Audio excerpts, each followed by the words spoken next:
Assalamualaikum warahmatullahi wabarakatuh. Ketemu lagi di channel YouTube Wahyudi Med dengan saya sendiri Ahmad Wahyudi. Pada video kali ini kita akan belajar tentang materi bangun ruang sisi datar, yaitu di subbab yang ketiga, 4 dan 5, yaitu prisma, limas, dan gabungan bangun ruang sisi datar, melanjutkan penjelasan pada video sebelumnya kubus dan balok. Oke, langsung saja kita masuk ke subbab yang ketiga atau bangun ruang yang ketiga, yaitu prisma. Ada dua poin penting yang akan kita pelajari pada prisma ini, yaitu unsur-unsur prisma, kemudian yang kedua jaring-jaring, panjang kerangka, luas permukaan, dan volume prisma. Langsung saja kita mulai dari yang pertama, yaitu unsur-unsur prisma. Prisma adalah bangun ruang yang mempunyai dua sisi sejajar yang sama bentuk dan ukurannya. Sisi lainnya diperoleh dari menghubungkan titik-titik sudut dua sisi yang sejajar. Prisma memiliki ciri-ciri sebagai berikut. Yang pertama, prisma mempunyai sepasang sisi sejajar berhadapan yang sama bentuk dan ukurannya. Kedua sisi ini selanjutnya disebut dengan sisi alas dan sisi tutup. Ya. Kalau kita gambarkan, misalkan prismanya itu segitiga, gitu ya, berarti alas dan tutupnya berbentuk segitiga. Ya, maka kita anggap sama ini ya. Nah, ini alas dan tutup misalkan ya. Sisi alas, ini sisi tutup. Ya, tutup. B. Ya, ciri-ciri yang kedua atau yang B, titik-titik sudut sisi alas dan sisi atas prisma dihubungkan dengan rusuk yang saling sejajar dan sama panjang. Rusuk ini disebut rusuk tegak. Panjang rusuk tegak ini merupakan tinggi prisma. Nah, ini hubungkan. Nah, ini namanya prisma. Prisma segitiga, ya, prisma segitiga. Unsur-unsur prisma, ya, secara umum, ya, unsur prisma segi n, ya, segi n yang dimulai dari segitiga ini, prisma segitiga itu untuk menentukan banyak sisi, banyak rusuk, banyak titik sudut, banyak diagonal sisi, banyak diagonal ruang, itu bisa menggunakan rumus ini, ya.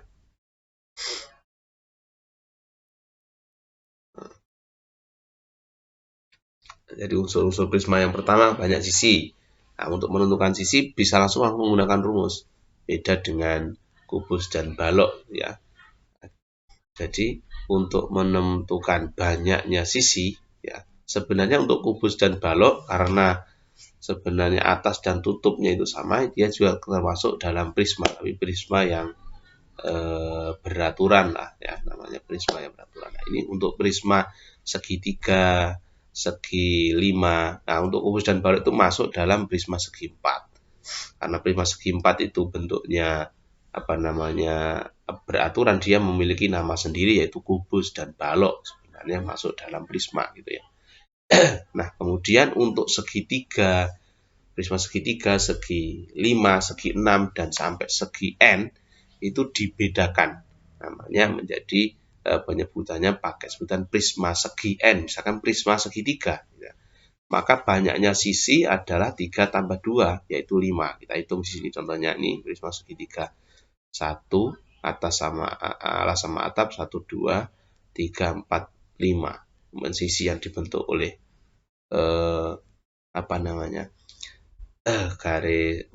rusuk tegak, ya, ada 3 juga. 1, 2, 3, 4, 5, berarti sisinya ada 5. Banyak rusuknya, segitiga berarti 3 kali 3, 3n, berarti 3 kali 3. 9, nah, ini rusuknya juga 9. Titik sudutnya 2 kali n, berarti kalau segitiga, prisma segitiga berarti 2 kali 3, yaitu 6 titik sudut. Banyak diagonal sisinya, n dalam kurung n-1. Berarti ya 3 dalam kurung 3 dikurang 1. 3 dikurang 1, 2. 2 kali 3, 6. Maka diagonal sisinya ada 6. 1, 2, 3, 4, 1, 2, 3, 4, 5 ya. Kemudian 6 ya, diagonal sisi. Banyak diagonal sisinya mengikuti jumlah sisinya. Nah, kalau sisinya tadi itu 3 tambah 2, 5 ya. Kemudian ini berarti isinya 3, 3 dikurang 1, 2, 2 kali 3, 6. Diagonal sisinya 6. Ya. 1, 2, 3, 4. Oh, sorry. Diagonal sisinya kita hitung ya. 1, 2, ini sisi yang salah. 3, 4, 5, 6 ya. Diagonal sisinya ada 6. Nah, untuk sisi alas dan tutup yang bentuk segitiga dia tidak punya diagonal sisi ya, diagonal sisi. Kemudian banyak diagonal ruang ya, banyak diagonal ruangnya.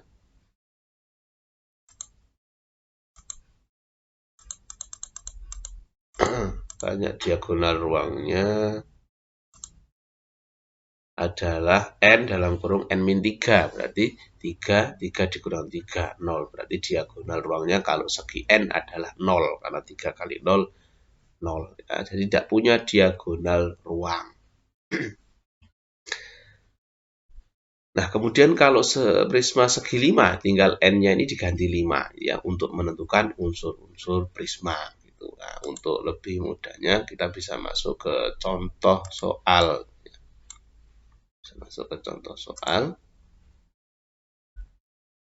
Contoh soal, perhatikan prisma segi 5 berikut. Banyak sisi. Rumusnya tadi kalau banyak sisi adalah n plus 2. Ya, banyak sisi adalah n plus 2. Ya, ini dijawab di sini, banyak sisi langsung S. Banyak sisi yaitu n plus 2. Itu kalau segi 5 berarti 5 tambah 2, 7. Banyak rusuk 3n. Berarti 3 kali 5, 15. Banyak dari sudut 2n. 2 kali 5, 10. Banyak diagonal sisi. N dalam kurung n-1. Berarti 5, 4 min. 5 dalam kurung 5 dikurangi 1. Ya. Nah, ini salah ini ya. Ini 5 seharusnya. 5 dikurang 1. 4 kali 5, 20. Nah, diagonal sisinya seharusnya ini 50. Kemudian banyak diagonal ruang. Nah, ini seharusnya 5 dikurang 1, berarti ini 20. Ini 5. 5, ini 4. Jawabannya adalah 20. Banyak diagonal ruangnya n min 3. Ya, n min 3. Kalau bedanya, kalau diagonal sisi min 1, kalau diagonal ruang min 3. Berarti ya, 5 dalam kurung 5 dikurang 3. Berarti 2. 5 kali 2 sama dengan 10 diagonal ruangnya. Itu ya. Kemudian di sini ada latihan soal, bisa dicoba sendiri. Kalau segi 6, bagaimana kalau segi 6 ya? Tinggal kalau sisinya tadi n plus 2, berarti 6 tambah 2, 8. Itu ya, kalau rusuknya tadi 3n, titik sudutnya 2n, diagonal sisinya n dalam kurung n-1, kalau diagonal ruangnya n dalam kurung n-3. Nah, itu dihafalkan. Sebenarnya tidak perlu dihafalkan, kalau mengerjakan soal, sering mengerjakan soal akan hafal-hafal sendiri. Kemudian kita lanjutkan di poin yang kedua tentang prisma, yaitu panjang kerangka, luas permukaan, dan volume prisma. Nah, perhatikan prisma segitiga ini. Yang kita ambil contoh, kita ambil jadikan sampel itu segitiga. Untuk segi-segi berikutnya sama, segitiga, segi 5, segi 6, segi 7 sama saja untuk menentukan panjang kerangka, luas permukaan, dan volume. Yang penting intinya daripada panjang kerangka itu berarti kalau 5 segi 3 itu berarti panjang kerangkanya 2 kali keliling alas Perhatikan prisma segitiga dan prisma segi 5 berikut. Prisma segitiga A, B, C, D, E, F ya. Panjang kerangkanya ya 2 kali keliling alas ditambah 3 kali tinggi. Jadi keliling alasnya ya, kerangkanya itu kan berarti ya keliling alas ditambah jumlah rusuk tegak. Keliling alas dan tutup ditambah rusuk tegak. Nah, karena alas dan tutupnya sama berarti ya 2 kali keliling alas tambah 3 kali rusuk tegak. Kemudian untuk luas permukaannya ya berarti 2 kali luas alas ditambah keliling alas kali tinggi luasnya. Keliling alas kali tinggi ya. Kemudian untuk volumenya berarti ya luas alas kali tinggi. Ini sesuai dengan definisi luas alas kali tinggi volume. Tinggal alasnya apa. Sama dengan kalau misalkan segi 5, contohnya segi 5 ya. Untuk menentukan panjang kerangka berarti ya 2 kali keliling alas. Alasnya bentuk segi apa dikalikan 2 ditambah jumlah rusuk tegaknya berapa ya. Jumlah rusuk tegaknya dikali panjang rusuk tegak. Berarti jumlah rusuk tegaknya 5 kali tinggi ya, atau panjang dari rusuk tegak itu berapa. Dan lalu luas permukaan itu 2 kali luas alas ditambah keliling alas kali tinggi. Dan volumenya luas alas kali tinggi. Kita cari luas alasnya, kemudian kita kalikan dengan tingginya prisma. Itu ya, mudah sekali. Nah, kita masuk ke contoh soal di sini. Ada perhatikan prisma segitiga berikut. Jika segitiga ABC berbentuk segitiga sama kaki dan tingginya 8, maksudnya segitiga sama kaki ini tingginya 8. Kalau tingginya prisma 15. Disuruh mencari panjang seluruh rusuk prisma atau panjang kerangka, volume prisma dan luas permukaan prisma. Kita jawab untuk yang A panjang seluruh luas rusuk prisma berarti panjang kerangka. Panjang kerangka berarti ya 2 kali keliling alas ditambah rusuk tegaknya ada 3 karena prisma segitiga berarti 3 kali tinggi prisma. Berarti ya 2 kali keliling alas berarti 10 tambah 10 tambah 12 ya. 10 tambah 10 tambah 12 2 kali 10 tambah 10 tambah 12 ditambah 3 kali tinggi prisma 3 kali 5 15. Kalau kita hitung matematis saja mudah sekali. Temu 109. Nah, untuk volume prisma luas alas kali tinggi berarti ya luas segitiga dikali tinggi prisma gitu ya untuk volumenya. Jadi 2 kali volumenya berarti luas alas kali tinggi. Alasnya bentuk segitiga berarti setengah kali alasnya 12 kali tingginya 8, segitiga tadi sama kaki. Kemudian dikali tingginya prisma kali 15. Kali 8 kali 5. Di tingginya segitiga kemudian tingginya prisma 15. Itu matematis saja ini mudah sekali ya, kita coret 6 kali 8 kali 15 ketemu 720 cm3 volume.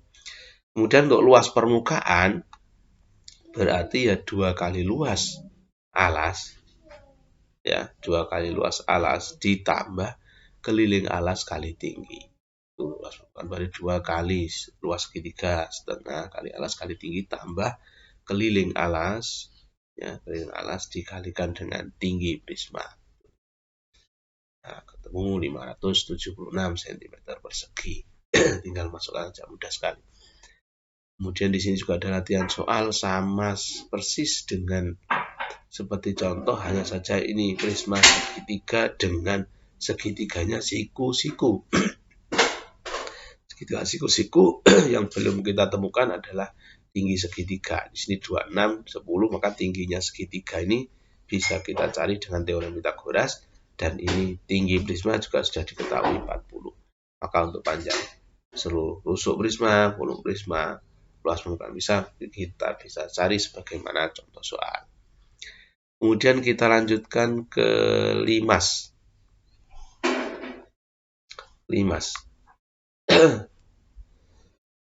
Nah, pada bangun ruang limas ini sama 2 poin yang akan kita pelajari, yaitu unsur-unsur limas.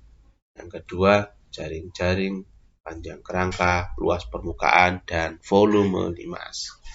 Kita masuk ke poin yang pertama, yaitu unsur-unsur limas. Limas adalah bangun ruang yang mempunyai alas berbentuk segi banyak dan bidang tegaknya berbentuk segitiga yang salah satu sudutnya bertemu di satu titik. Titik ini selanjutnya disebut titik puncak limas. Limas memiliki ciri-ciri sebagai berikut. Yang pertama, limas mempunyai satu sisi alas. B.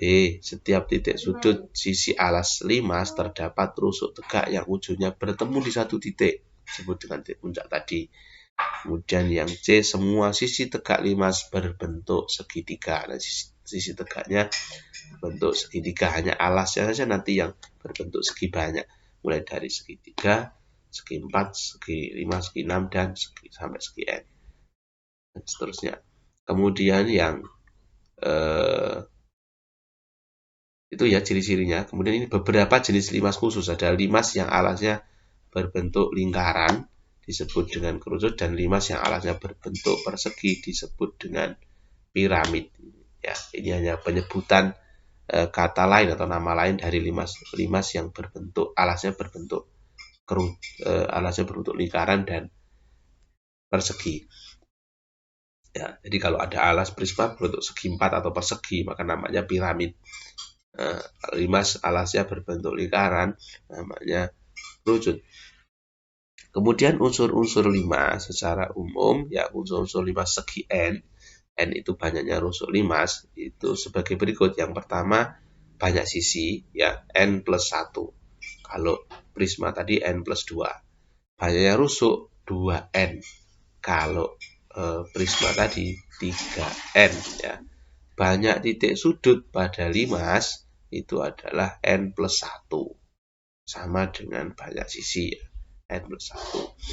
Nah, dia tidak memiliki diagonal ruang. Jadi unsur prisma berikutnya sampai pada banyak diagonal sisi. Banyak diagonal sisi limas adalah N dalam kurung N-1 dibagi 2, di mana N-nya tadi adalah jenis banyaknya rusuk sisi alas atau nama daripada prisma itu sendiri. Segi berapa, ya. Nah, untuk lebih mudahnya kita bisa masuk ke contoh soal di sini. Diketahui limas segi 6. Nah, berarti N-nya nanti 6. Untuk menentukan ini yang ditanya ini, tentukan unsur-unsur limas berikut. Banyak sisi, berarti 2 kali N, ya. N+1 kali N. Nah, kita jawab banyak sisi berarti N+1, berarti 6 tambah 1. Banyak rusuk, dia 2N, 2 kali 6. Banyak titik sudut, N+1 sama dengan banyak sisi, berarti ya 6 tambah 1. Ini bukan kali, ya, ini tambah 1. Kemudian berikutnya banyak diagonal sisi, N dalam kurung N-1/2, berarti 6 dalam kurung 6 dikurang 1 dibagi 2. Jadi tinggal kita hitung saja, 6 dikurang 1, 5, 6 dibagi 2, 6 dibagi 2, 3 kali 5, 15. Kemudian ada latihan soal, caranya sama seperti yang contoh, tinggal masukkan rumus yang ada. Ya, ini banyak sisi N+1, banyak rusuk 2N, titik sudut N+1 sama dengan banyak sisi. Banyak diagonal sisi N dalam kurung N-1 bagi 2. Nah, kemudian kita masuk di poin yang kedua, panjang kerangka, luas permukaan, dan volume prisma. Gambar berikut merupakan limas TABCD dan jaring-jaringnya. Ini ada limas segi 4, ya. Kemudian di sini ada jaring-jaringnya untuk mempermudah kita menentukan rumus panjang kerangka, luas permukaan, dan volume limas. Nah, kita perhatikan di sini, ya, jaring-jaringnya. Maka panjang kerangka limas secara umum, panjang kerangka limas segi N merupakan hasil penjumlahan dari keliling alas dan jumlah rusuk tegak, ya. Ketika panjang kerangka misalkan segi N, ya, atau segi 4, ya, berarti keliling alas ditambah N kali rusuk tegak N itu menentukan sisi alas limas atau nama dari limas itu sendiri, karena namanya limas ditentukan berdasarkan jumlah rusuk alasnya. Misalnya 5 segitiga berarti ya keliling alas ditambah 3 kali panjang rusuk tegak. Kemudian luas permukaan limas. Secara umum luas permukaan limas dinyatakan sebagai berikut ya. Luas permukaan limas berarti ya luas alas ditambah luas sisi tegak. Luas sisi tegaknya berbentuk apa, jumlahnya berapa, tinggal kita hitung. Untuk volume alas ya adalah sepertiga luas alas dikalikan dengan tinggi limas. Ya. Langsung saja kita masuk ke contoh soal untuk lebih memahami. Diketahui sebuah limas alasnya berbentuk persegi dengan panjang sisi 24. Nah, panjang alasnya berbentuk persegi atau ini bisa juga disebut dengan piramid. Jika tinggi limas 16, tentukan panjang rusuk tegak. Ya, tentukan panjang rusuk tegak, luas permukaan dan volume limas. Kalau kita gambar ya dari soal tadi, ini limas ABCD, kemudian tinggi alasnya 2, tinggi limasnya di sini 16 ya. Panjang rusuk alasnya 24. Kemudian yang pertama yang diminta tadi adalah menentukan rusuk tegak. Rusuk tegak yaitu TB, TC, TD dan TA. Karena tingginya diketahui dan tinggi itu selalu tinggi ini garis tinggi itu disebut dengan garis tinggi, dia pasti tegak lurus dengan alas. Kalau kita tarik ke TO ya, ini dia tegak lurus di sini. Maka untuk mencari TB, TC, TD, TA ya itu atau AB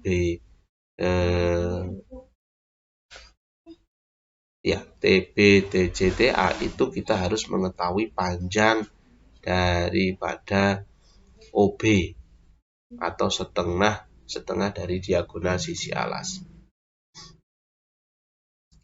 Nah, untuk panjangnya OB itu kita bisa mencari panjangnya AB, BC, CD, AD karena OB setengahnya dari AB, BC, CD, AD ya. Setengahnya, bukan setengahnya AC maksudnya, setengah dari AC. Setengah dari AC ini ya. Kita cari panjangnya AC. Panjangnya AC itu diagonal sisi pada persegi karena bentuknya persegi alasnya. Teorem Pitagoras langsung saja berarti 24 akar 2. AC-nya 24 akar 2, berarti OB-nya itu setengahnya AC ya. Yaitu 12 akar 2. Kemudian tingginya 16. Kalau OB yang sudah tahu ini tegak lurus, maka TB itu sama dengan akar dari TO kuadrat tambah OB kuadrat. Ya, akar 288 ditambah 256. Ketemu akar 544 yaitu 4 akar 34. Nah, kemudian untuk menentukan luas permukaan limas berarti ya luas alas ditambah 4 kali luas segitiga. Ya, berarti luas alasnya setengah kali luas alasnya sisi kali sisi 24 kali 24. Kemudian ditambah luas sisi tegaknya yaitu 4 kali luas segitiga. 4 kali setengah kali alas kali tinggi segitiga. Ini tinggi segitiga dicari lagi dengan teorema Pitagoras ya. Kemudian untuk volumenya sepertiga luas alas kali tinggi. Sepertiga luas alas berarti luas persegi dikali 16, tingginya 5. Kemudian di sini juga ada latihan soal sama seperti halnya contoh tadi cara mengerjakannya ya. Tinggi limas dengan teorema Pitagoras, luas permukaan limas ya. Luas permukaan limas berarti luas alas ditambah jumlah sisi tegak, luas sisi tegak, volume limas sepertiga luas alas kali tinggi limas. Nah, kemudian kita lanjutkan di subbab yang kelima ya pada pembahasan ini yaitu gabungan bangun ruang sisi datar ya. Jadi ada beberapa di sini poinnya. akan jadi gabungan bangun ruang sisi datar, ada gabungan kubus balok, gabungan balok dan prisma, gabungan kubus balok dan limas, gabungan prisma dan limas. Nah, dari gabungan-gabungan ini sama semua ya, kata kuncinya misalkan gabungan kubus dan balok. Tentunya yang akan dicari adalah luas gabungan dan volume gabungan. Nah, kalau volume gabungan maka yang dicari adalah tetap menggunakan volume, misalkan kubus dan balok, berarti ya volume balok ditambah volume kubus ya. Kalau kemudian luas permukaannya, untuk luas permukaannya untuk bangun yang tertutup dari dua bangun itu maka tidak dihitung di sini ya untuk luasnya. Jadi yang terlihat saja, luasan itu yang dihitung yang terlihat saja. Nah, contohnya di sini. Ini disuruh ada, perhatikan bangun berikut. Ini ada sebuah kubus dan balok ya yang tertumpuk. Maka untuk menentukan volumenya, kalau volumenya langsung aja ya tetap ya volume balok ditambah volume kubus gitu ya.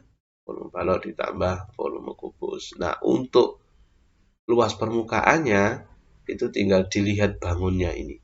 Lihat bangun yang terbentuk. Untuk yang tertutup ini tidak kita hitung luasnya. Seperti itu.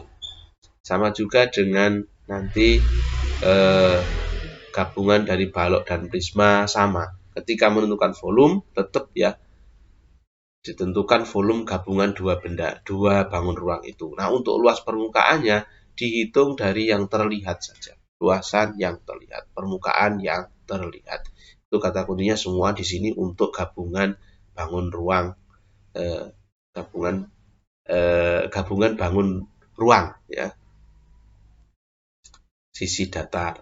Misalkan di sini limas dengan kubus juga sama, volumenya dihitung volume kubus dan volume limas. Nah, untuk luas permukaannya ini volume kubus tanpa tutup dan volume limas, untuk luasnya luas kubus tanpa tutup dan luas prisma tanpa alas atau selimutnya saja. Itu kalau luas permukaan ya.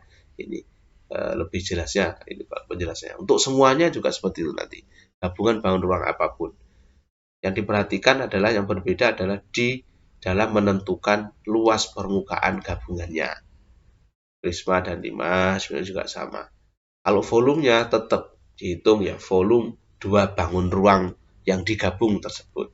Nah, untuk luasnya itu tinggal kita perhatikan luasan yang terlihat dari gabungan dua bangun ruang itu. Nah, seperti ini. Ini gabungan daripada kubus dan limas. Kalau kubus dan limas ini. Prisma dan limas ini ya, bukan kubus dan limas, ini prisma dan limas. Kalau volumenya tetap volume prisma ditambah volume limas. Kalau luas permukaannya ya luas permukaan prisma tanpa tutup ya, tanpa sisi atap ditambah luas selimut limasnya tanpa alas, itu ya yang terlihat saja. Demikian penjelasan tentang bangun ruang sisi datar pada subbab yang pada prisma limas dan gabungan dua buah bangun ruang. Semoga bermanfaat. Kita akhiri. Assalamualaikum warahmatullahi wabarakatuh.